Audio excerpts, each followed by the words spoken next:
Hi everyone, a very warm welcome to skill shot. इस video में हम बात करेंगे कि कैसे हम जीएल बैलेंस देख सकते हैं और लाइन आइटम डिस्प्ले कर सकते हैं। तो बैलेंस और लाइन आइटम में क्या डिफरेंस है, पहले वो समझते हैं ताकि हमको एक क्लैरिटी आए। ठीक है, तो सपोज कीजिए मैंने एंट्री किया salary account debit, rent account debit,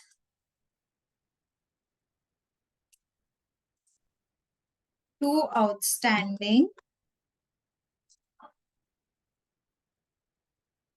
expenses. ठीक है,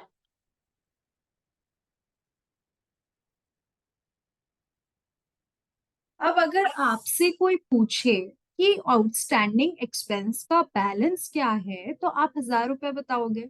रेंट का बैलेंस क्या है, 500 बताओगे। सैलरी का 500। और लाइन आइटम पूछे तो अलग अलग लाइन आइटम आप देख पाओगे। Salary account debit, rent account debit, ऐसे एंट्री आप प्रॉपर देख पाओगे, राइट। तो यही डिफरेंस होता है लाइन आइटम डिस्प्ले और बैलेंस में। ठीक है, अब हम कैसे एससीपी में देख सकते हैं उससे पहले हम लोग एक चीज करते हैं, एक अकाउंट बना लेते हैं। जैसे सैलरी अकाउंट तो ऑलरेडी मैंने बना लिया। चलिए रेंट, सैलरी मैंने बना के फिर रेंट कर दिया था शायद। तो रेंट अकाउंट ऑलरेडी हमने बना दिया है। अब हम और भी अकाउंट बना लेते हैं FS00 में जाके। FS00,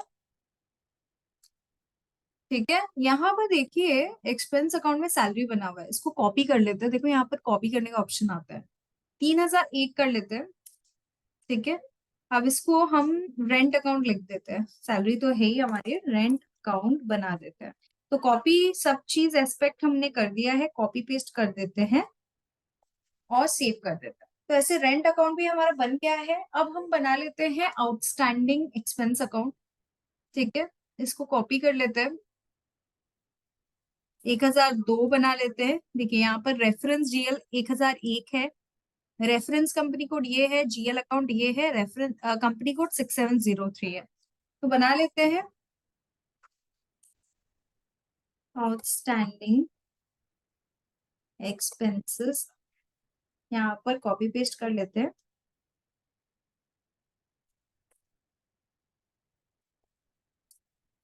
ठीक है, कंट्रोल डेटा में जाते हैं। एक चीज यहाँ पे ध्यान रखिएगा, यहाँ पर ओनली बैलेंस इन लोकल करेंसी तो ठीक है, ओपन आइटम मैनेजमेंट भी करना है क्योंकि ये जो आउटस्टैंडिंग एक्सपेंस है ये इनकम्प्लीट ट्रांजैक्शन को रिजल्ट करेगा। ये एक ओपन आइटम है, इसको हमको पेमेंट करना पड़ेगा, राइट।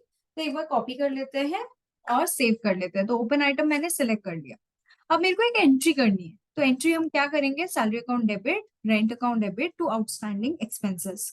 तो कैसे हम करने वाले हैं, /N F-02। ठीक है, इधर हम जाते हैं,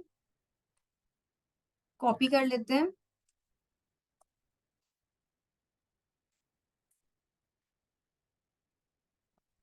ठीक है, अब यहाँ पर जो है 40 मतलब डेबिट। डेबिट क्या होगा, 3,000 हम ले लेते हैं सैलरी अकाउंट। ठीक है, यहाँ पे सैलरी अकाउंट आ रहा है सपोज 100 रुपए का।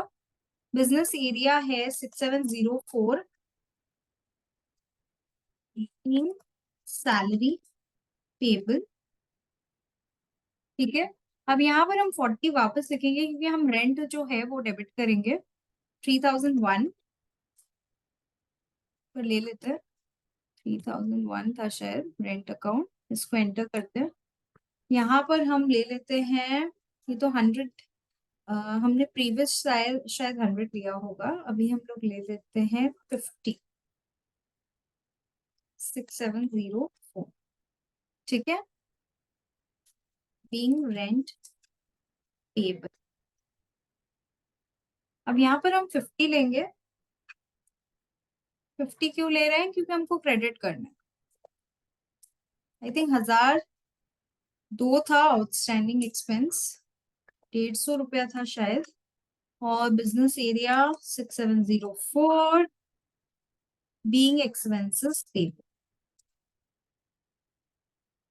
सिमुलेट करते हैं डॉक्यूमेंट में जाके।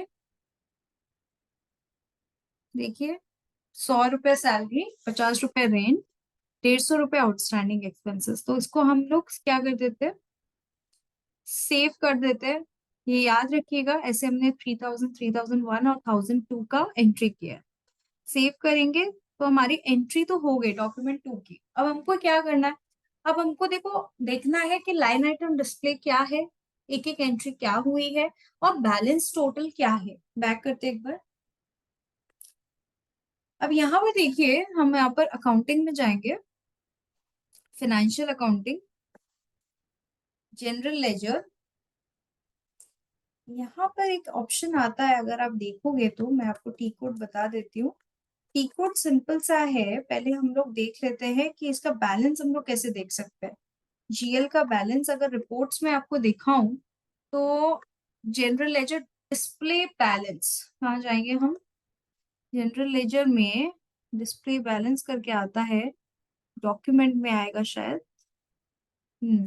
डिस्प्ले में जाएंगे तो ये जीएल का आ जाएगा। डॉक्यूमेंट एंट्री में हम जाते हैं, यहाँ पर भी दिखा रहा नहीं है कहाँ पर है, रुकिए एक मिनट। डिस्प्ले चेंजेस आ रहा है, डिस्प्ले आ रहा है, तो हमारा है financial accounting, accounting general ledger account, display balance. यहाँ पर डिस्प्ले बैलेंस तो रिफ्लेक्ट हो रहा नहीं है। डॉक्यूमेंट एंट्री में अगर हम जाएं तो भी रिफ्लेक्ट नहीं हो रहा। बेटर रहेगा कि हम लोग टी कोड यूज कर ले।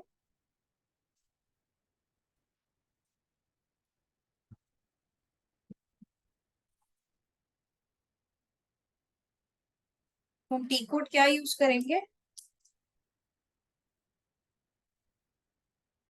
हाँ हम गलत सर्च कर रहे थे, पहले अकाउंटिंग फिर फाइनेंशियल अकाउंटिंग फिर जीएल में जाके आपको क्लिक करना है। क्लिक करने के बाद देखो अकाउंट्स में है, अकाउंट में अगर आप देखोगे तो लाइन आइटम डिस्प्ले आपको दिख रहा है, यहाँ आप क्लिक करो और ये डॉक्यूमेंट नंबर आई थिंक 1002 था, ठीक है। अब ये अगर आपको देखना है तो एग्जीक्यूट करना पड़ेगा, कंपनी कोड डालना पड़ेगा, ओपन आइटम सेलेक्ट करना पड़ेगा उस दिन का, ठीक है। एग्जीक्यूट करते हैं। देखिए ये जो है, ये इसका मतलब है अभी भी ओपन है, ये ग्रीन साइन तब होगा जब ये क्लोज हो जाएगा, मतलब पेमेंट हो जाएगी। तो यहाँ पर देखिए लाइन आइटम डिस्प्ले आ रहा है, किसका आ रहा है, आउटस्टैंडिंग एक्सपेंस अकाउंट। अगर मैं बैक करके आपको दिखाऊं तो ये क्या है, आउटस्टैंडिंग एक्सपेंस, ठीक है। ये अपन ओपन आइटम में देख पा रहे हैं, ये अभी डिस्प्ले हो रहा है, ठीक है। अगर आपको देखना है सैलरी अकाउंट तो 3000 करके आप देख सकते हैं, सैलरी अकाउंट एग्जीक्यूट कर सकते हैं, ठीक है। ये ओपन आइटम में नहीं आ रहा है इसलिए टिक किया हुआ है, क्योंकि ये ओपन आइटम नहीं है। ओपन आइटम में क्या आएगा, लायबिलिटी अकाउंट रहेगा जिसका इनकम्प्लीट ट्रांजैक्शन है। जैसे 1002 में अगर आप जाएंगे और एग्जीक्यूट करेंगे तो ये जो है हमारा आउटस्टैंडिंग एक्सपेंस, ये ओपन आइटम में आएगा, ठीक है। अब ये तो हमने देख लिया। बैलेंस अगर देखना है, देखो लाइन आइटम का ये वे है, एक और टी कोड में बता देती हूँ, स्लैश एन करके एक बार पहले बैक जाती हूँ। टी कोड देखो यहाँ पे FBL3N। अगर आपको लाइन आइटम डिस्प्ले करनी है तो आपको जाना होगा FBL3N। तो हम कहाँ जाएंगे, L3N, ठीक है। यहाँ पर जाने के बाद आप यहाँ पर अपना जीएल अकाउंट कंपनी कोड दे सकते हो और open item as on date दे सकते हो, एग्जीक्यूट कर सकते हो। तो ये ओपन में इसलिए आ रहा है क्योंकि ये क्या है, ये एक ओपन आइटम है, आउटस्टैंडिंग एक्सपेंस। जब हमने जीएल क्रिएट किया था तो ये ओपन आइटम में ही हमने दिया था, इस वजह से। ओके, बैक करते हैं। अब हमको अगर बैलेंस देखना है तो देखो बैलेंस का है FS10N। FS10N इसमें हम जीएल का बैलेंस देख सकते हैं। तो आप देख सकते हैं यहाँ पर अकाउंट नंबर जैसे हम 1002 दे देते हैं, ठीक है। आउटस्टैंडिंग एक्सपेंस का कंपनी कोड 6703, फिजिकल ईयर 2023, इसका मेरे को बैलेंस देखना है तो हम एग्जीक्यूट करेंगे। यहाँ पर देखिए 150 जो है बैलेंस आ रहा है, अगर इसको हम क्लिक करते हैं तो यहाँ पर लाइन आइटम डिस्प्ले भी आता है जो ओपन है। 150 क्यों आ रहा है, क्योंकि हम सैलरी और रेंट अकाउंट का दोनों आउटस्टैंडिंग एक्सपेंस में हमने डाला था। तो ऐसे देखो असाइनमेंट आ रहा है पोस्टिंग डेट के हिसाब से, डॉक्यूमेंट नंबर आ रहा है, बिजनेस एरिया आ रहा है, टाइप क्या है, डॉक्यूमेंट डेट, पोस्टिंग की, सारी कुछ डिटेल्स यहाँ पर आ रहे हैं और ये जो है ओपन है। तो ऐसे हम लाइन आइटम डिस्प्ले अगर करना चाहे तो FS10N में करेंगे और FBL3N में हम लाइन आइटम डिस्प्ले करेंगे और FS10N में हम बैलेंस करेंगे। Thank you so much everyone, hope ये वीडियो अच्छा लगा होगा आपको, जरूर बताइएगा।